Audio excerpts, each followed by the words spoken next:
Hello दोस्तों, स्वागत है आप लोगों का रीड बुक के एक नए वीडियो में। पिछले वीडियो में हम लोगों ने टेंस टेंस के प्रकार और उसके परिचय के बारे में पढ़ लिया था। और लास्ट में हम लोगों ने देखा था कि टेंस के टोटल 12 प्रकार होते हैं, जिसमें से हम लोग आज पहला टेंस स्टार्ट करेंगे, प्रेजेंट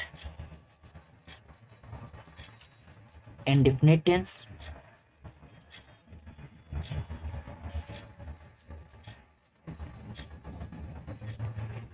आज हम लोग पढ़ेंगे प्रेजेंट इंडेफिनिट टेंस के बारे में।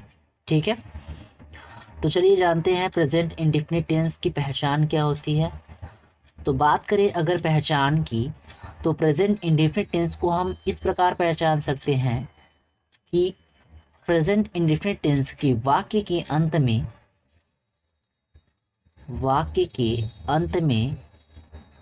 ता है, ती है, ते है, कुछ इस प्रकार के शब्द आएंगे। ठीक है, बात करें अगर इसकी सहायक क्रिया,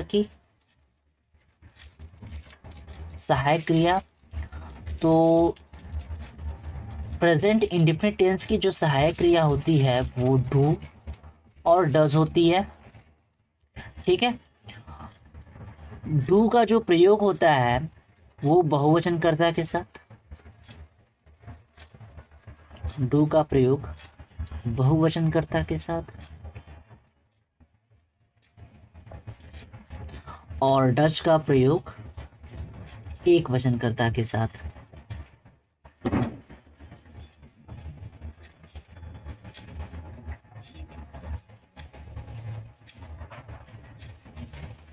ठीक है, तो अब हम लोग स्टार्ट करेंगे इसके साधारण वाक्य से।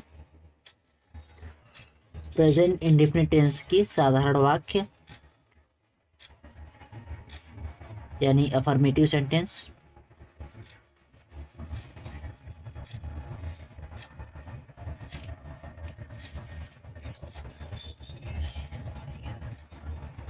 अफर्मेटिव सेंटेंस हम लोग पढ़ेंगे अब। ठीक है, तो अफर्मेटिव सेंटेंस का जो रूल होता है वो होता है, पहले तो हम लोग लिखेंगे सब्जेक्ट, पहले हम लोग सब्जेक्ट लिखेंगे, उसके बाद वर्ब लिखा जाएगा, उसके बाद ऑब्जेक्ट लिखा जाएगा। ठीक है, तो इसका रूल काफ़ी इम्पॉर्टेंट है, आप लोग कॉपी भी करते चले तो काफ़ी बेहतर होगा रिवीजन करने में। ठीक है, तो सब्जेक्ट होता है, वर्ब होता है और ऑब्जेक्ट होता है। अब इसमें डू या डज का प्रयोग नहीं किया जाता है, लेकिन जब कर्ता एक वचन हो, तो एक वचनकर्ता के साथ वर्ब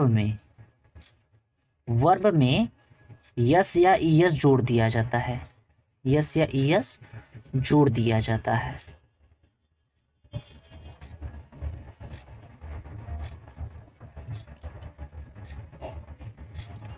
और जब कर्ता बहुवचन हो, बहुवचनकर्ता के साथ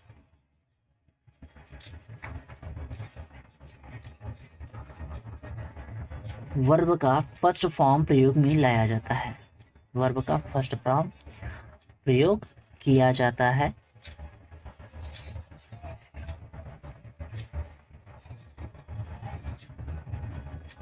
ठीक है, चलिए अब कुछ उदाहरण से इसको हम लोग समझ लेते हैं। तो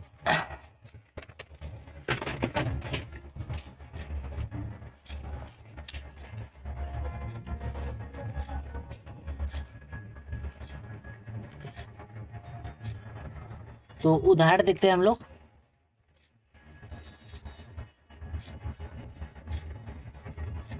उदाहरण जैसे राम खेलता है, राम खेलता है साधारण वाक्य है, अंत में ता है आ रहा है, तो इसका मतलब ये प्रेजेंट इंडेफिनिट टेंस का वाक्य है।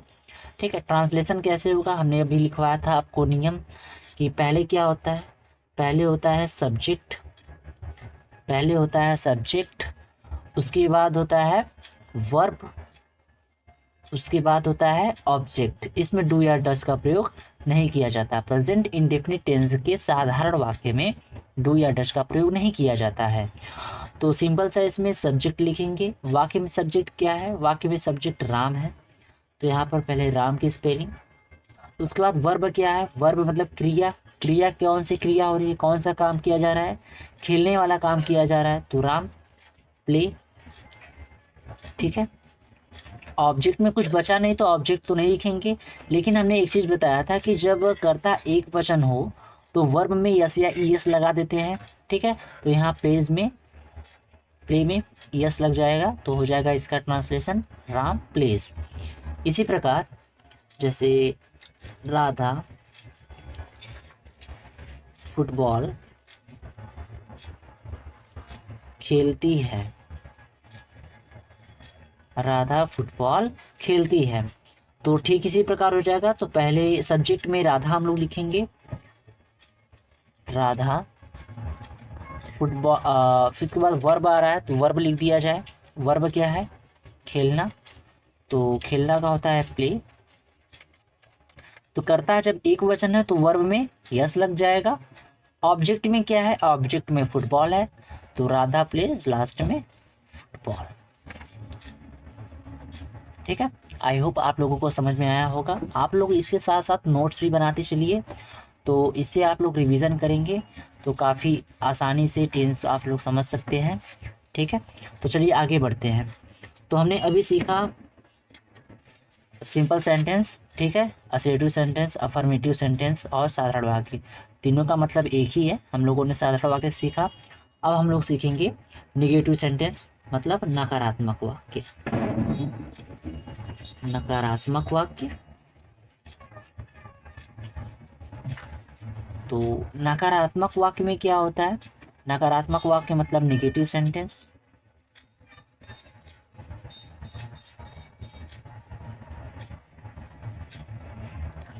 नकारात्मक वाक्य मतलब निगेटिव सेंटेंस। निगेटिव सेंटेंस में क्या होता है, इसके भी कुछ अलग रूल होते हैं। ठीक है, इसका रूल क्या कहता है, इसका रूल ये कहता है कि पहले आप तो सब्जेक्ट लिखो, पहले आप सब्जेक्ट लिखो, फिर उसके बाद इसमें सहायक क्रिया का प्रयोग किया जाता है। तो सहायक क्रिया भी हमने बताया कि प्रेजेंट इंडेफिनिट टेंस का जो सहायक क्रिया होता है वो डू या डज होता है। तो हमने लिखा सब्जेक्ट प्लस डू या डज। अब नकारात्मक वाक्य है तो कहीं ना कहीं नहीं आएगा, नहीं आएगा तो उसका हो जाएगा नॉट, उसके बाद वर्ब, उसके बाद ऑब्जेक्ट, उसके बाद ऑब्जेक्ट।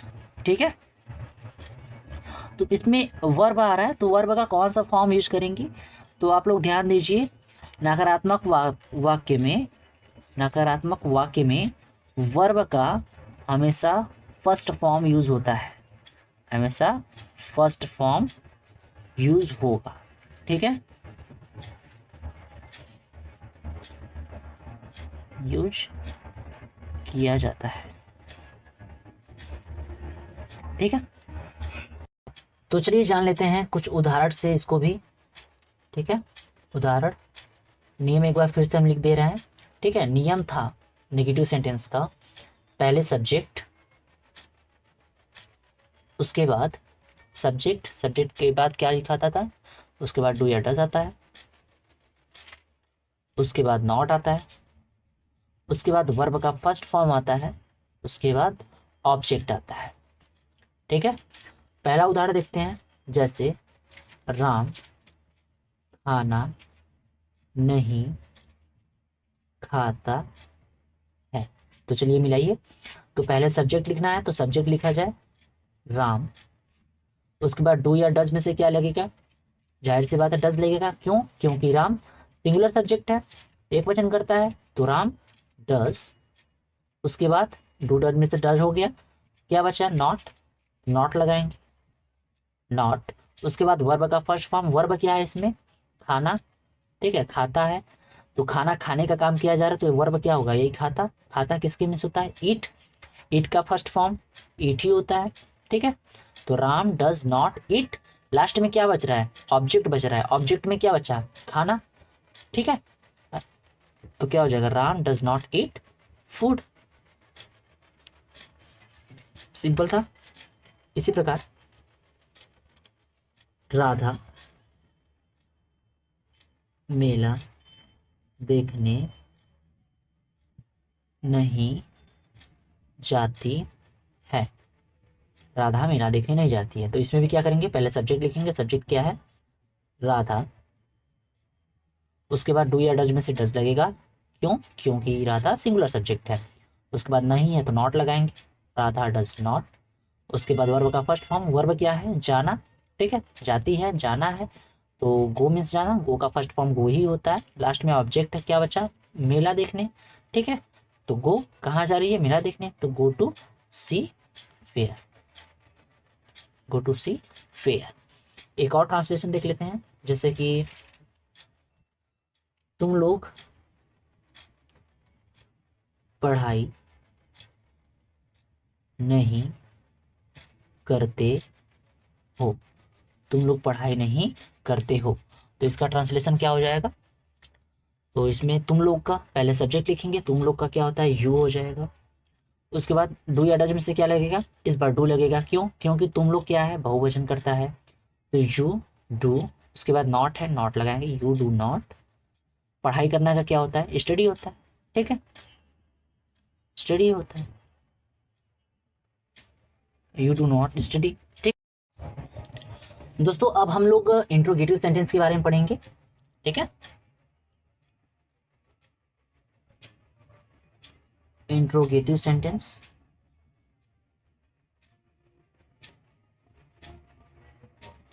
मतलब प्रश्नवाचक वाक्य,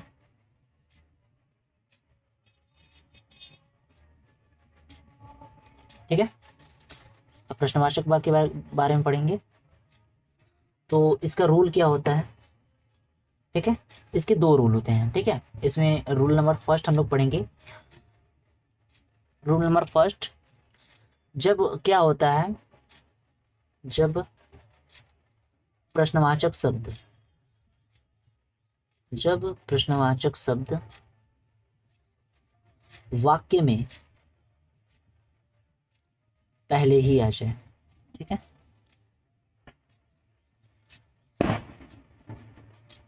पहले ही आ जाए, तो उसके लिए ये रूल लगेगा, पहले तो डू या डस, पहले डू या डस हो जाएगा, उसके बाद सब्जेक्ट हो जाएगा।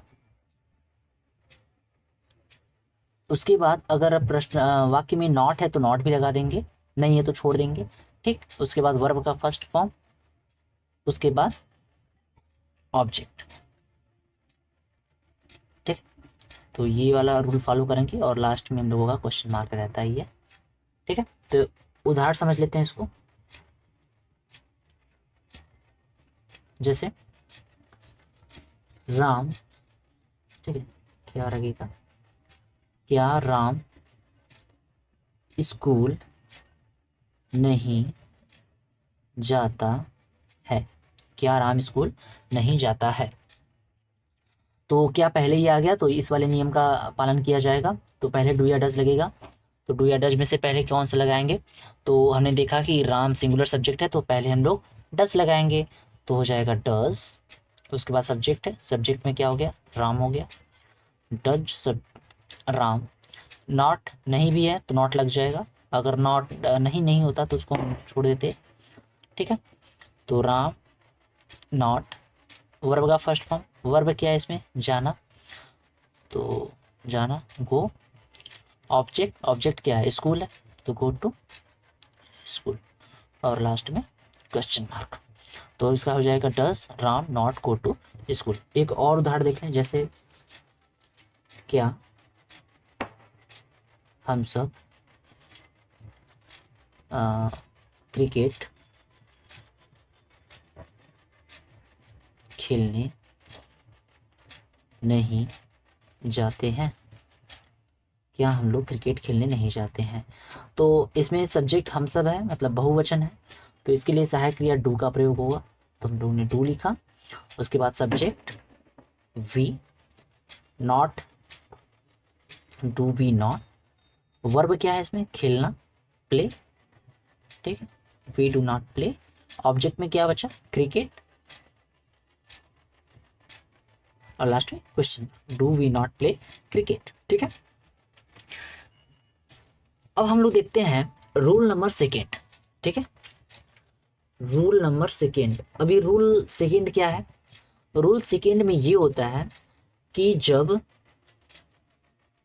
कोई प्रश्नवाचक शब्द, ठीक है, जब कोई प्रश्नवाचक शब्द वाक्य के बीच में आ जाए, वाक्य के बीच में आ जाए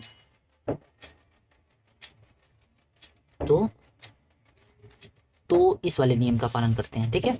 कौन सा नियम है, पहले लिख दिया जाएगा WH वर्ड। WH वर्ड का मतलब है प्रश्नवाचक शब्द, जो भी आया रहेगा उसको हम लोग पहले लिख देंगे। उसके बाद सहायक क्रिया डू या डस, उसके बाद सब्जेक्ट,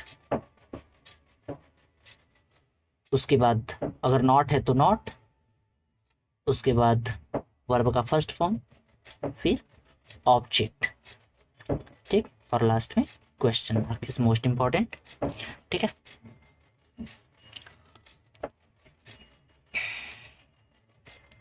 तो रूल सेकेंड में हमने सीखा कि जब कोई प्रश्नवाचक शब्द वाक्य के बीच में आ जाए तो रूल हम लोगों का होता है, पहले तो WH वर्ड होगा, उसके बाद डू या डज होगा, उसके बाद सब्जेक्ट होगा, उसके बाद नॉट रहेगा, उसके बाद वर्ब का फर्स्ट फॉर्म, उसके बाद ऑब्जेक्ट, और लास्ट में क्वेश्चन मार्क, ठीक है। तो आइए भी इसको भी एक उदाहरण से समझ लेते हैं हम लोग।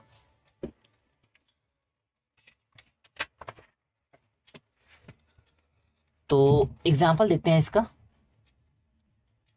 एग्जाम्पल जैसे राम बाजार क्यों, राम बाजार क्यों नहीं जाता है, राम बाजार क्यों नहीं जाता है। तो वाक्य में ये जो क्यों है ये प्रश्नवाचक शब्द है और ये वाक्य के बीच में आ रहा है, तो हम लोग दूसरे नियम का पालन करेंगे। तो दूसरा नियम क्या कहता है कि पहले WH वर्ड होना चाहिए, ठीक है। तो WH वर्ड में क्यों है, तो क्यों का क्या होता है, वाई, वाई हो गया। उसके बाद डू या डज में से कौन सा यूज किया जाएगा, डज यूज किया जाएगा, क्यों, क्योंकि राम है, राम सिंगुलर सब्जेक्ट है, ठीक है, एक वचन करता है तो डज, वाई डज। उसके बाद सब्जेक्ट आता है तो राम, नहीं है तो नॉट, ठीक है। और वर्ब, वर्ब क्या है, जाना, जाना का फर्स्ट फॉर्म यानी गो, ऑब्जेक्ट में मार्केट, ठीक है, लास्ट में क्वेश्चन मार्क। तो इसका क्या हो जाएगा translation, why does Ram not go to market. एक और ट्रांसलेशन देख लेते हैं इसी पे, जैसे तुम लोग